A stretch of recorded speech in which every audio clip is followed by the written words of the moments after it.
bienvenidos a esta jornada en el marco de la Semana Cívica celebrada por la Universidad Evangélica del Salvador, que en el marco del bicentenario de cumplimiento de 200 años de la República del Salvador, desarrolla una serie de jornadas sobre el estudio de la historia de nuestro proceso de independencia. Agradecemos de parte de la institución a la historia salvadoreña, a la Academia, perdón, de Historia Salvadoreña, por acompañarnos a través de este esfuerzo de difundir nuestras raíces históricas, el necesario debate sobre cómo nos hemos construido como sociedad en estos 200 años. Agradecer particularmente al ingeniero Gustavo Herodier por abrirnos las puertas de la Academia de la Historia Salvadoreña y a sus historiadores que nos van a acompañar en esta jornada. Sean todos muy bienvenidos. Bueno, muchas gracias. Muy buenas. La Academia Salvadoreña de la Historia, en asocio con la Universidad Evangélica, les da la bienvenida a todos a nuestro ciclo de conferencias del Bicentenario 1821-2021. La Academia Salvadoreña de la Historia es una institución cultural y científica que investiga, promueve, educa y divulga los temas y estudios de historia, antropología, arqueología y ramas afines. Con casi 100 años de existencia, a cumplirlos el próximo mes de febrero 2022, nuestra academia ha impulsado una serie de programas motivados, entre otras cosas, por la conmemoración de la celebración del Bicentenario de la Independencia.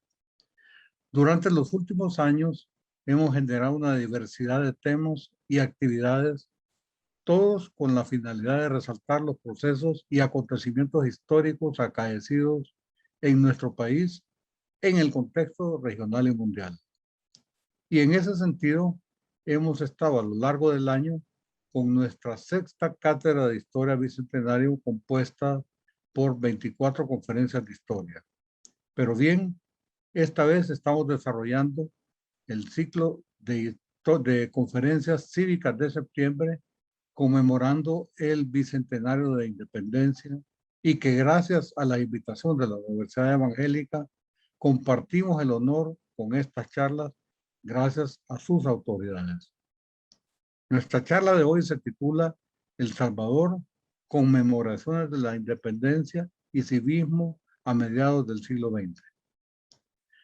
Dictada por la licenciada Cristina García Castro, quien es graduada de licenciatura en Historia en la Universidad de El Salvador. Actualmente se desempeña como investigadora en la Dirección General de Investigaciones, Acervos Documentales y Ediciones del Ministerio de Cultura, coordinadora de la revista Identidades del Libro Bicentenario. Ha realizado investigación en torno a las políticas sociales desarrolladas en los gobiernos militares de Óscar Osorio y José María Lemus a mediados del siglo XX. La investigación en torno a la participación política de mujeres a mediados del siglo XX. También estudio de género y feminismo en El Salvador y Centroamérica.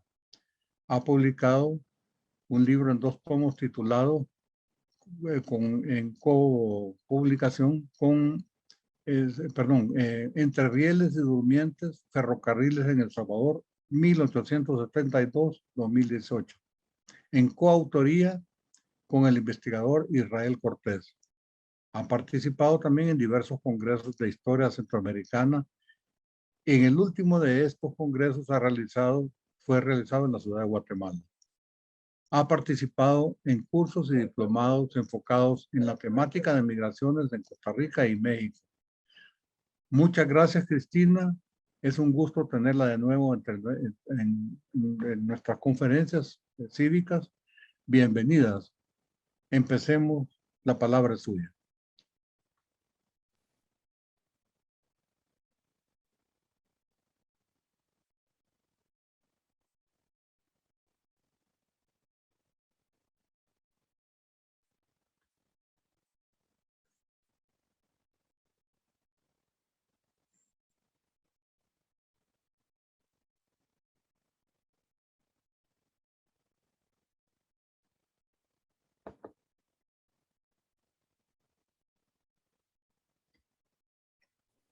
Hola, perdón, no se le escucha.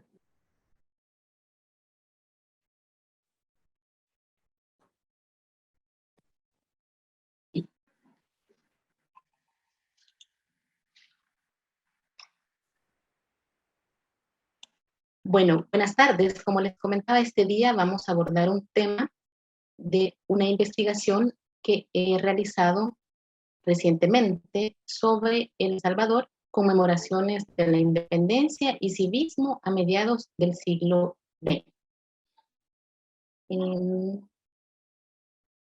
Bueno, he utilizado una aplicación para que podamos ir visualizando, ¿verdad?, algunas imágenes con las que he querido ilustrar esta presentación.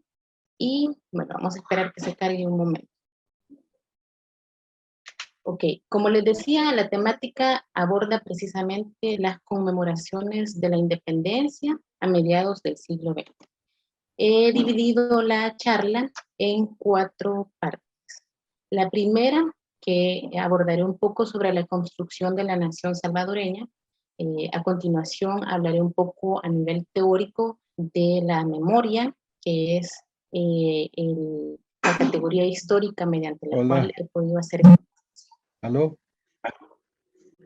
Y también en la número 3 abordaré un poco sobre las conmemoraciones de independencia, que es el tema central.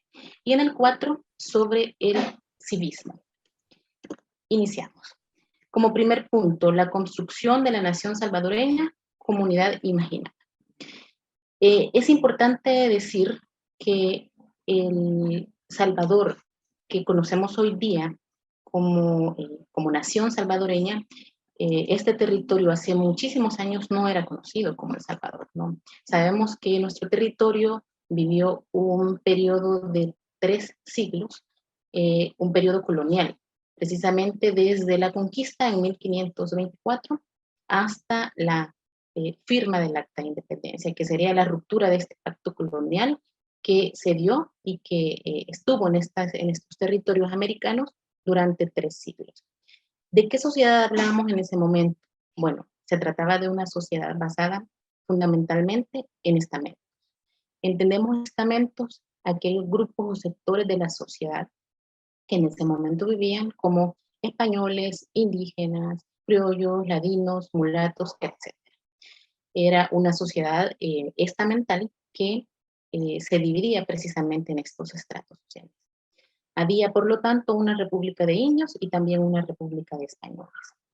El contexto de la sociedad colonial en aquella época, a nivel administrativo, estaba dividido en provincias. El territorio que actualmente conocemos como El Salvador era denominado como la provincia de San Salvador y posteriormente se conocería como la Intendencia de San Salvador. A nivel macro, la región en la que se encontraba el territorio que actualmente conocemos como El Salvador era la Capitanía General de Guatemala, que es lo que actualmente conocemos como Centroamérica. Ustedes pueden ver un mapa que expone precisamente el territorio que formaba parte de la Capitanía General de Guatemala, que serían los países que actualmente comprenden en la región centroamericana, a excepción de Panamá, y que también no se incluyen Belice y otras regiones que se encuentran más al norte de la actual Guatemala. Esto es importante decirlo porque en aquella época no existía El Salvador. Estamos hablando de la provincia de San Salvador. Y para continuar, hablamos que se va a iniciar todo un proceso de cambios que van a generar la independencia. Es importante decir que la independencia no es un hecho en particular, es un suceso, pero que tiene que ver con más cuestiones sociales, políticas, económicas que se venían gestando con anterioridad. Este proceso lo podemos entender si entendemos otras aristas. En principio, la reforma borbónica. Estas reformas se denominaron borbónicas porque en un momento, en la monarquía hispánica, que era la que controlaba estos territorios americanos, hubo un cambio de casa dinástica. Entonces, entró al trono la Casa de los Borbones y ellos implementaron un conjunto de reformas que tenían que ver con cuestiones políticas, económicas, sociales, administrativas e incluso militares. Estas reformas se van a dar en el siglo XVIII. Y obviamente que estas reformas tienen repercusiones en los territorios americanos que eran dominados por la península ibérica, es decir, por la corona española. Suceden otras cuestiones, por ejemplo, a principios del siglo XIX se da la invasión napoleónica en 1808, cuando Napoleón Bonaparte invade la península ibérica y depone al rey y pone en su lugar a su hermano. Esto va a generar un vacío de poder que impulsa un conjunto de cortes, de juntas, no solamente en la península ibérica, sino también en territorio americano. Y el territorio que actualmente conocemos como Centroamérica, que era también conocido como el Reino de Guatemala, va a tener también estas instituciones administrativas precisamente en este contexto de vacío de poder. Los levantamientos populares de la provincia de 1811 y 14 son importantes porque son acontecimientos previos a la firma del acta.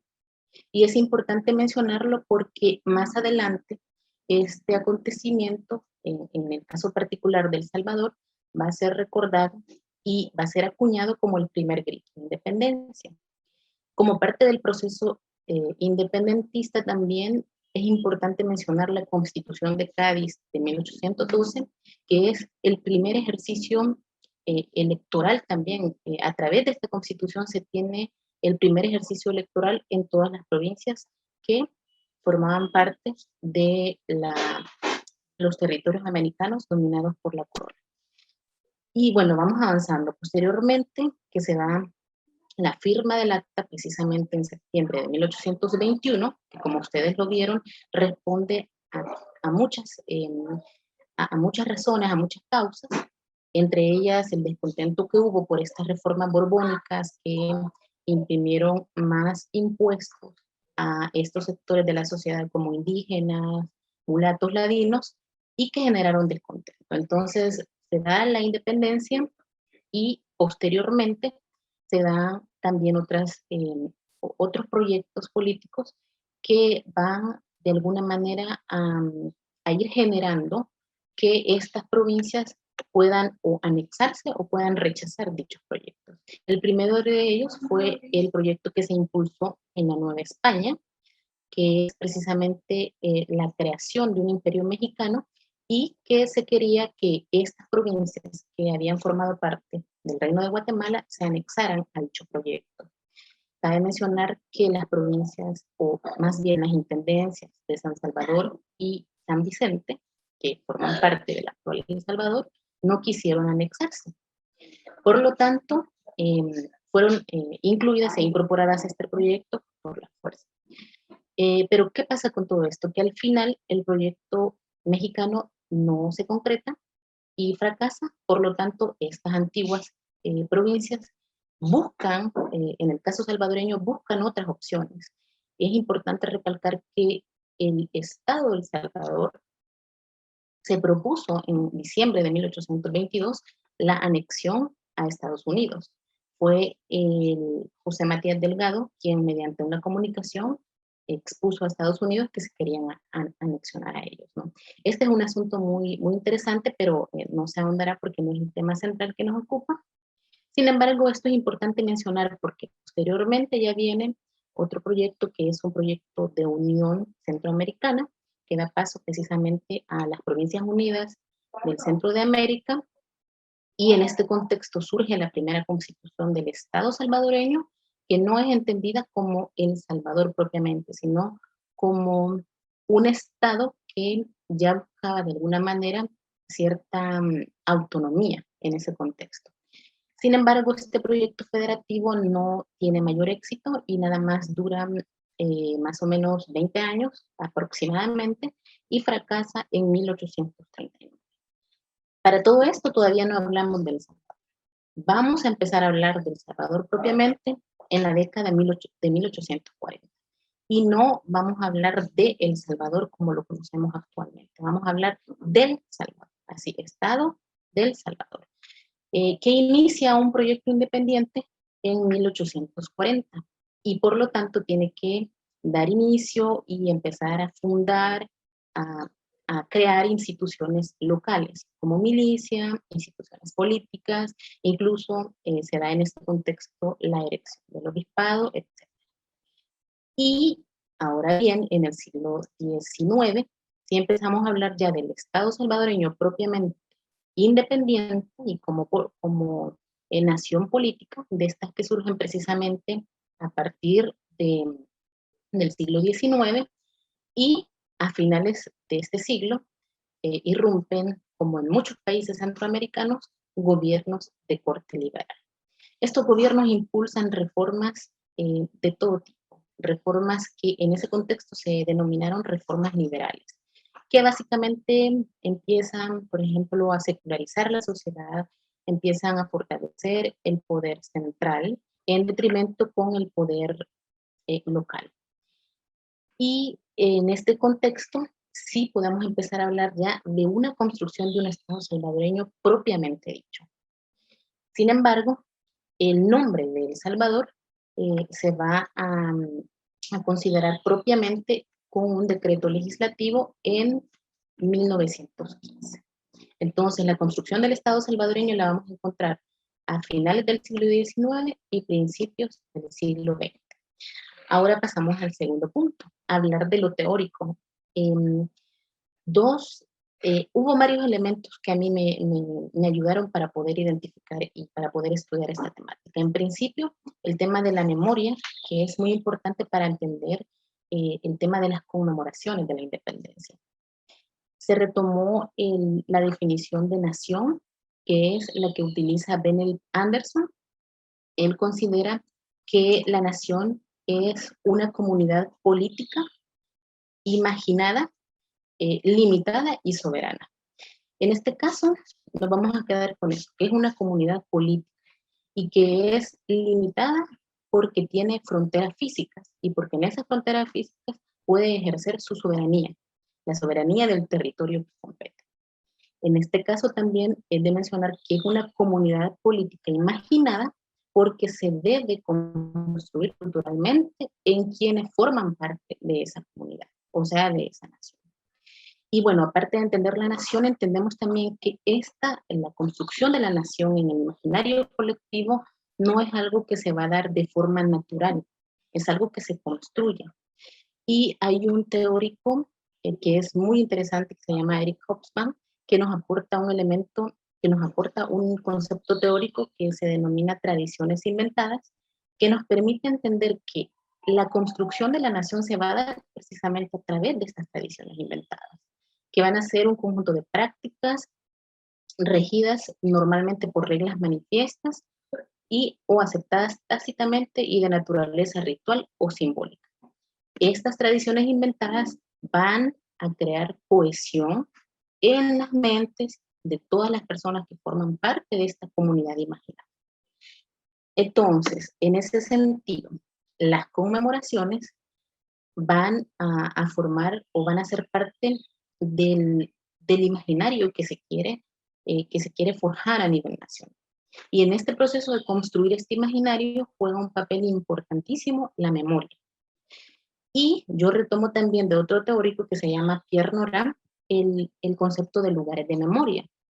Y es importante mencionarlo porque más adelante ustedes van a ver que las conmemoraciones de independencia se van a realizar básicamente en los lugares de memoria que ha instituido el Estado salvadoreño y que también juegan un papel relevante, que tienen estrecha relación con los sucesos históricos que se están conmemorando, que se están recordando. Estos lugares de memoria los define Nora como restos. Dice que son la forma extrema bajo la cual subsiste la conciencia conmemorativa en una historia que se solicita porque se ignora, ¿no? Y los medios de transmitir esta memoria colectiva son diversos. Otro teórico que se llama Peter Burke considera que son 5. Yo los menciono ahí todos, pero el que a mí me interesa más es el de las conmemoraciones. que es básicamente el tema que este día nos convoca. Continúo. Ya para entrar en el tema central de las conmemoraciones de la independencia en El Salvador, yo he estudiado en esta investigación básicamente las conmemoraciones de mediados del siglo XX. Sin embargo, para tener un marco general y entender un poco esto, yo tomé como base un estudio del historiador salvadoreño Carlos Gregorio López Bernal, quien ha estudiado las conmemoraciones desde el siglo XIX, precisamente en el contexto en el que se empieza a forjar el Estado salvadoreño, y con base en este estudio de él, yo también pude identificar muchas similitudes con la forma en cómo se conmemoraba la independencia posteriormente. Entonces, como antecedente, yo les hablaré un poco sobre la conmemoración en el siglo XIX. Las conmemoraciones, como les decía, son ámbitos de la memoria, ¿verdad? O sea, son momentos en los que se está recurriendo a esa memoria. Y en este caso, una memoria colectiva. Comparte un grupo, que comparte un colectivo, que es precisamente los ciudadanos de una nación, en este caso, El Salvador. El uso de esta memoria es importante recalcar que va a variar según quienes están promoviendo estas conmemoraciones que se realizan. En este caso, he investigado precisamente las conmemoraciones que se hacen desde el Estado, es decir, estas conmemoraciones oficiales que se van a empezar a institucionalizar en El Salvador, nada más desde mediados del siglo XIX.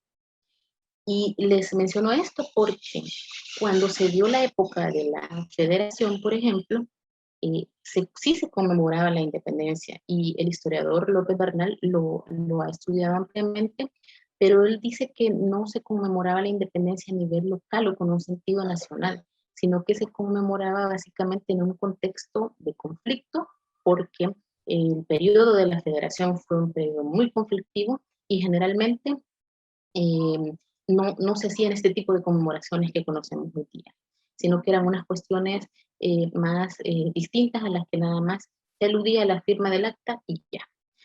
En El Salvador se empiezan a institucionalizar hasta mediados del 19, y ya para 1854 esta celebración se realiza en Cojutepec. Y bueno, ustedes dirán, ¿por qué? La celebración más importante, que era la que se realizaba en la capital, se desarrolla en 1854 en Cojutepeque, porque ese año el país sufrió un terremoto muy fuerte que básicamente destruyó San Salvador. Por lo tanto, la capital fue trasladada a Cojutepeque. Entonces, en Cojutepeque se realizaron los actos principales, y bueno, las fuentes narran que se llevó a cabo un Te Deum, que era pues un acto religioso en el que se celebraba la conmemoración de la independencia, y se hizo un desfile en el que participaron los militares, etc. Ahora bien, estos son los elementos importantes de celebración en el siglo XVIII. El desfile, el Te Deum, actos oficiales. Sin embargo, como les decía al principio, a finales del siglo XIX se llevaron a cabo las reformas liberales. Estas reformas, como ya lo mencioné, buscaban secularizar la sociedad, de tal manera que cualquier actividad de tipo religiosa buscó descartarse. En el ámbito de las conmemoraciones de la independencia no fue la excepción, porque se suprimió la realización del Te Deum. No pude identificar yo en qué momento es que se retoma, pero ya vamos a ver más adelante que para el siglo XX sí se sigue celebrando esta celebración. Bueno, se sigue practicando, ¿verdad? El Te Deum. Ven ustedes ahí una imagen, ¿verdad?, de alumnos de la Escuela Politécnica, precisamente marchando frente al Palacio Nacional. Esto para el siglo XIX. Para el siglo XX, perdón, inicios del siglo XX. Esta es una imagen que la retomé de un libro que se llama 200 postales del Salvador. Y bueno, ya para el siglo XX tenemos ciertos cambios, pero también tenemos a nivel del contexto una situación muy importante, y es que para el siglo XX se empieza a dar un proyecto de fortalecer la identidad nacional a través de diversos ámbitos, y uno de ellos obviamente va a ser a través de la historia, pero una historia que tiene que ver con inventar ciertas tradiciones. Por ejemplo, en ese contexto se van a encontrar la invención de ciertos héroes indigenistas como Atacat u otros, que no necesariamente son personajes históricos reales, sino que se trata pues de digamos, de un discurso nacionalista que muchas veces se enfoca básicamente en mitos, etc. En este contexto se promueve la invención de diversas tradiciones que tienen que ver precisamente con tradiciones que buscan de alguna manera elevar el sentido patriótico de los salvadoreños. El Estado moderno va a procurar, obviamente, crear lazos de sentimientos de unidad entre los ciudadanos que forman parte de este Estado, y esa unidad se va a crear o a generar a través de estas tradiciones. En 1915 se realizó la primera Semana Cívica, y también en ese año, en el gobierno de Carlos Meléndez, se decreta el homenaje a la bandera de la patria. Es importante mencionar que tanto la Semana Cívica como el homenaje a la bandera de la patria, que posteriormente fue conocido como la Jura de la Bandera, van a ser dos tradiciones que van a estar presentes en todo el siglo XX en las conmemoraciones de la independencia. Y a principios del siglo XX nos encontramos en 1911 con la celebración del centenario.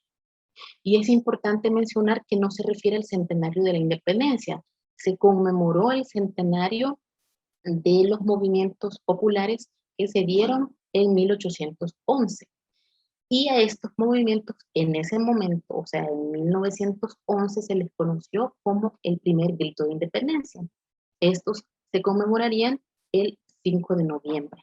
En este contexto de celebración del centenario se trata de un proyecto grande donde se hacen desfiles, se hacen carrozas, se hacen actividades culturales, y también se va a generar un discurso histórico que básicamente ensalza y glorifica a ciertos personajes que participaron en estos movimientos del siglo XIX y que van a ser conocidos en la historia oficial como los próceres de la independencia, que serían básicamente José Matías Delgado, los hermanos Aguilar, Arce, etc. Y toda esta historiografía la vamos a encontrar también ya en el siglo, a mediados del siglo XX. Pueden ver ustedes ahí una imagen del pintor Vergara Ahumada que se encuentra en la antigua Casa Presidencial, que precisamente retoma ese acontecimiento que conocemos o que se ha denominado como el primer grito de independencia. Es el monumento a los próceres que se erigió precisamente en el contexto de la celebración del centenario, es decir, en noviembre de 1911. Y bueno, las conmemoraciones a mediados del siglo XX no pueden entenderse si no se entiende el contexto en el que se dan.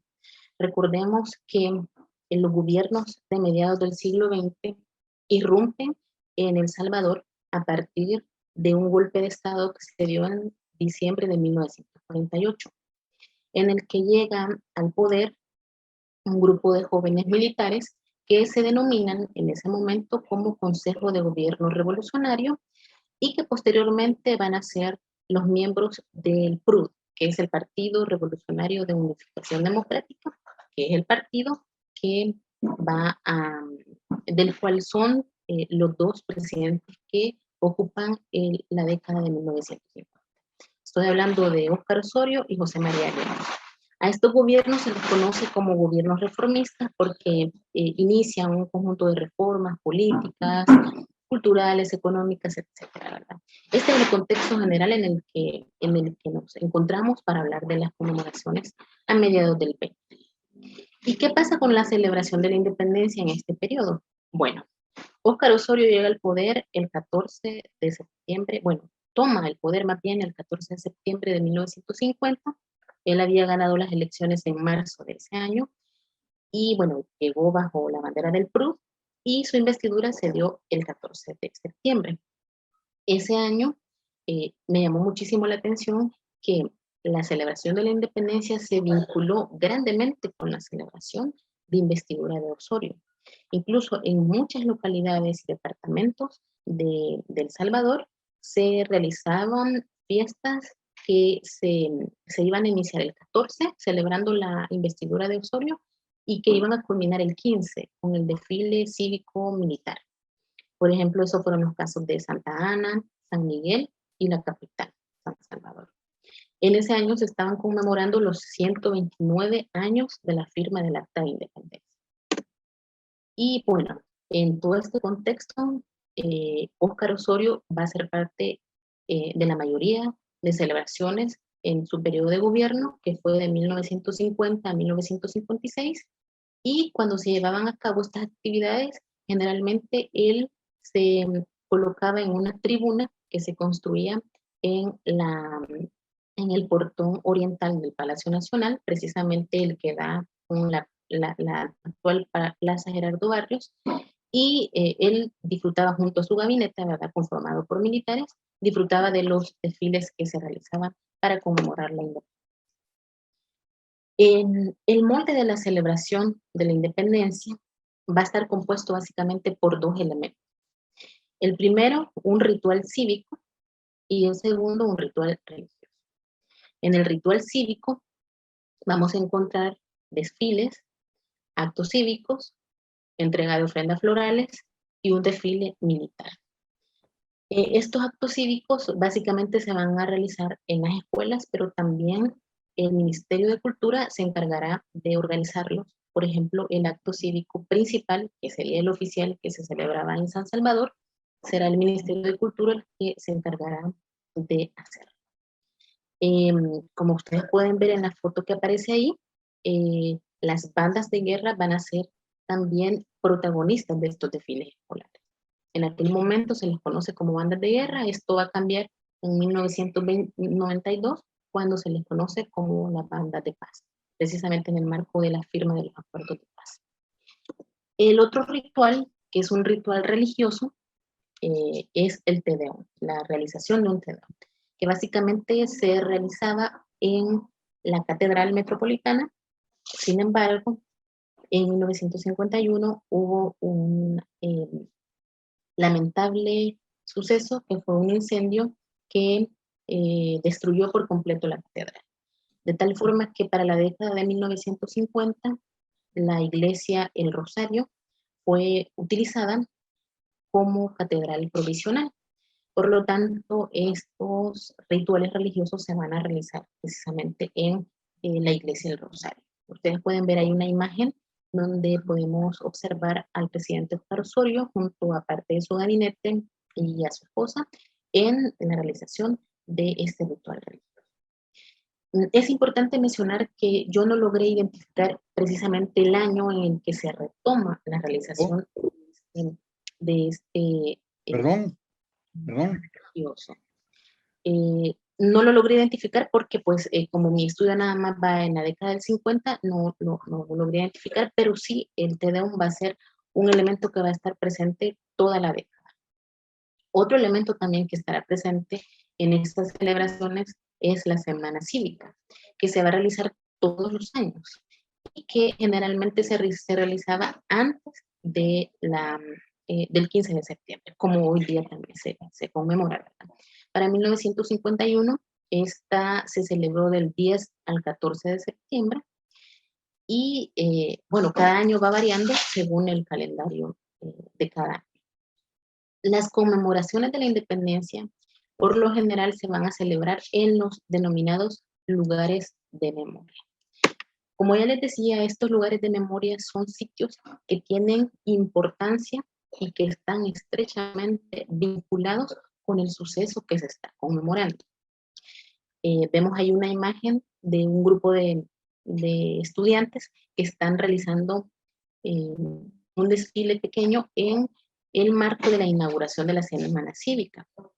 Por lo general, esta inauguración se realizaba en el Monumento a los Próceres, en la Plaza Libertad.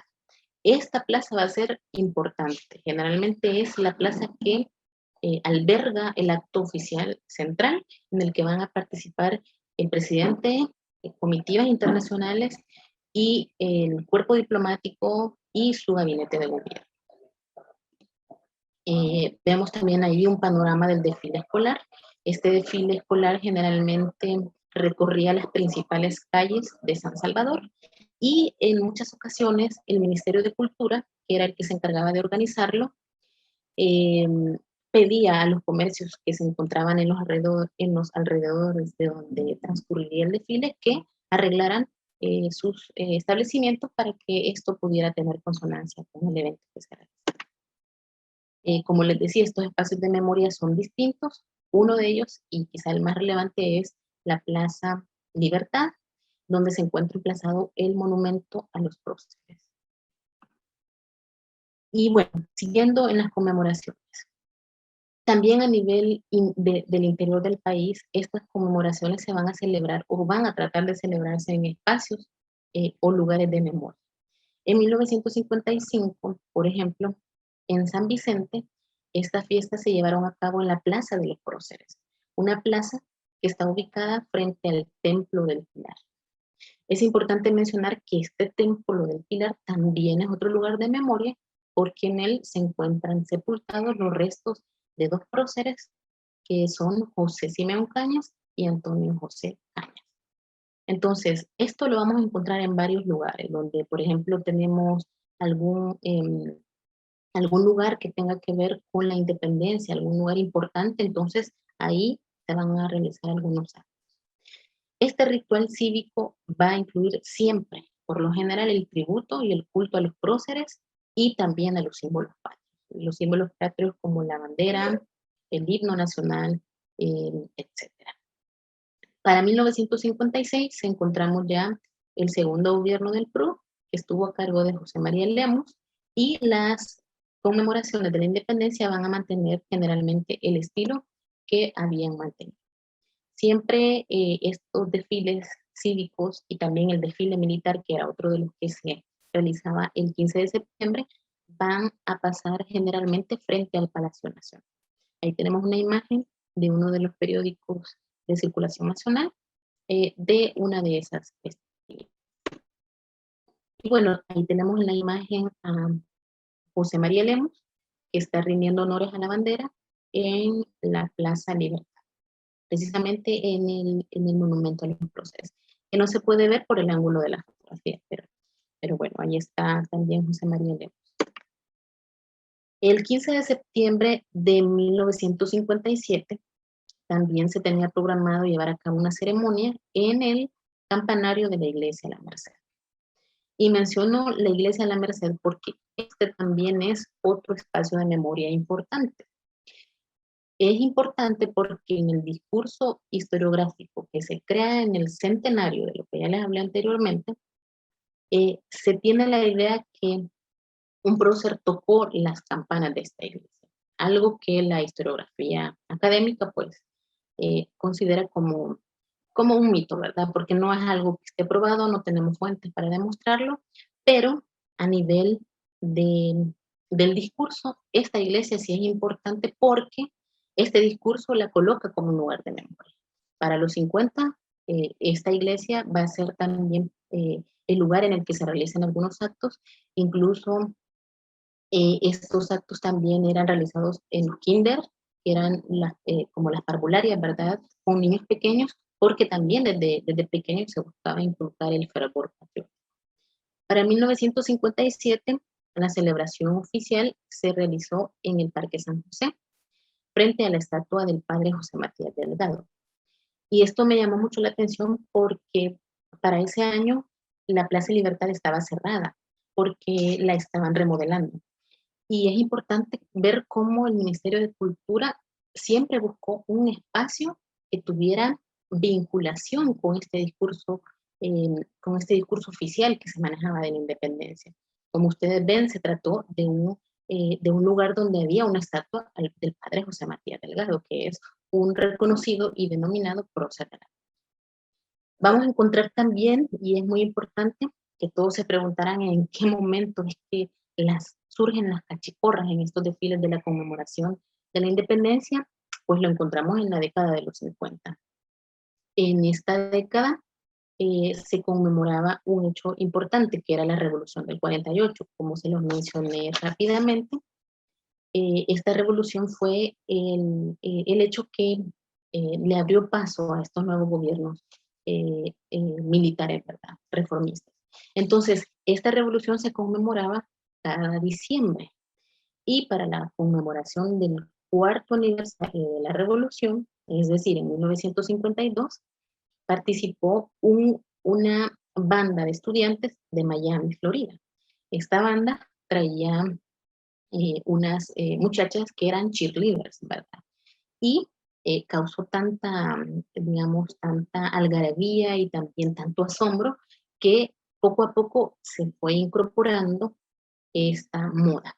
Se tropicalizó también, así lo llama Carlos Gregorio, que fue una moda que se tropicalizó porque posteriormente vamos a empezar a ver, en 1954, 55 en adelante, vamos a empezar a ver que cada banda de guerra lleva una cachiporrista. Entonces, eso es importante mencionarlo, porque estos desfiles también se nutren de elementos externos que no son propiamente salvadoreños, ¿verdad?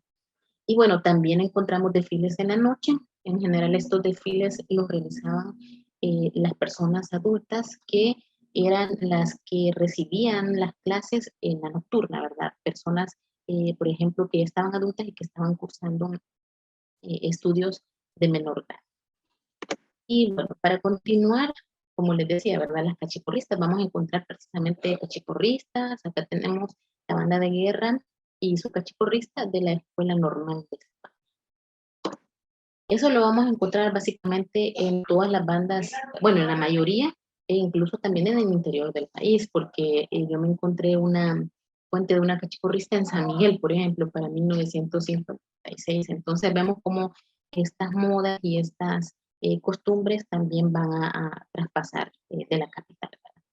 Y bueno, como último punto, hablar un poco del civismo, porque también es importante que la nación, que como les decía al principio es una comunidad imaginada, se va a sustentar también en valores que deben dar cohesión y unidad a los miembros de esta comunidad, ¿verdad? Y hay diversos instrumentos que van a permitir que se generen estos valores o estos sentimientos. Y estos se van a lograr mediante, por ejemplo, la religión cívica. Y esta religión cívica a su vez se va a lograr mediante los instrumentos como la educación, ceremonial cívico, estatuaria heroica y culto a los símbolos patrios. Básicamente, algunos de estos ya los vimos, ¿verdad? Por ejemplo, el ceremonial cívico vimos que forma parte de todas las conmemoraciones que se realizan en la década de 1950. La estatuaria heroica también, porque siempre se está haciendo alusión a los próceres de la independencia, y también se está haciendo alusión a los símbolos patrios como la bandera, el himno nacional u otros, ¿verdad? Y bueno, ¿por qué es importante el civismo? Porque el civismo precisamente va a hacer que germinen estos valores de unidad nacional, y en ese sentido la escuela juega un papel importante para inculcar estos sentimientos de lealtad a la nación. La escuela va a ser básicamente el espacio donde se les va a enseñar a los niños a querer a la patria. Y se tiene que empezar a inculcar desde los niveles más bajos.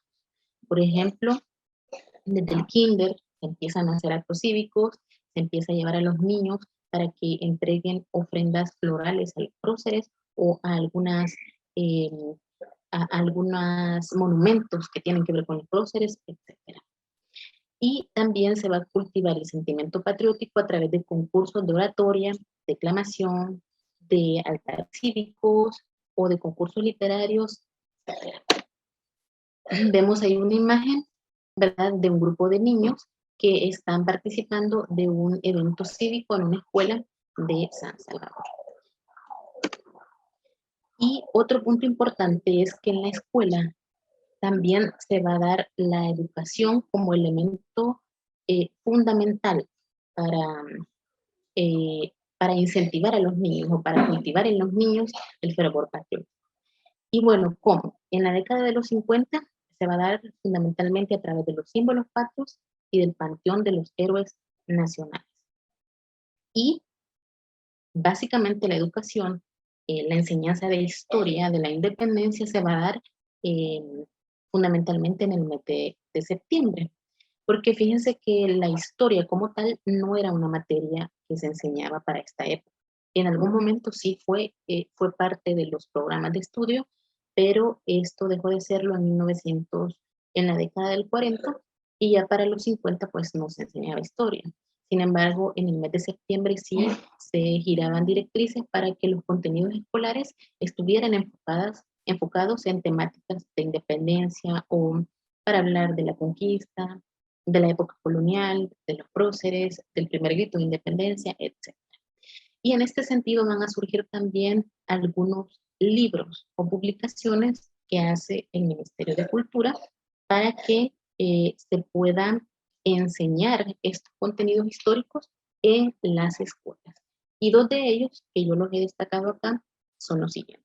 El primero, la Guía Histórica de El Salvador, que es autoría del historiador Jorge Lardey Larín, que fue publicado en 1950.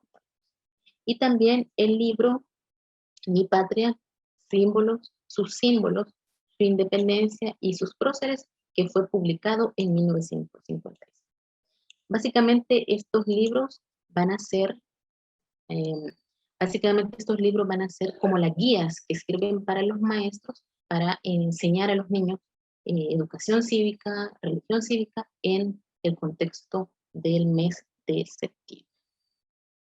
Bueno, y vemos ahí algunas imágenes, ¿verdad?, de cómo se le inculcaba a los niños este civismo.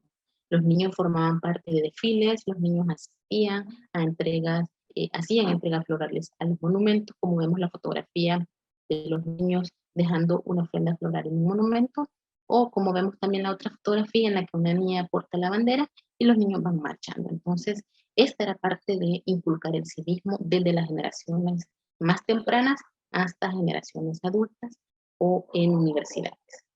Y bueno, yo me quedaría hasta acá.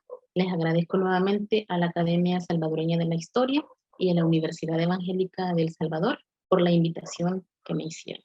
Muchas gracias. Al contrario, licenciada, nosotros como institución estamos agradecidos con su participación. Usted siempre ha mostrado disposición de apoyarnos en nuestras actividades de conmemoración de la Semana Cívica. Agradecemos también a la Academia Salvadoreña de la Historia, quien también siempre ha mostrado mucho apoyo hacia las actividades que nuestra institución realiza, orientadas a la formación de estudiantes integrales. Invitamos a toda la comunidad universitaria, por favor, a estar pendiente de todas las actividades que se van a estar publicando en nuestras redes sociales y en el canal oficial de YouTube de la Universidad Evangélica del Salvador. Muchísimas gracias. Muchas gracias.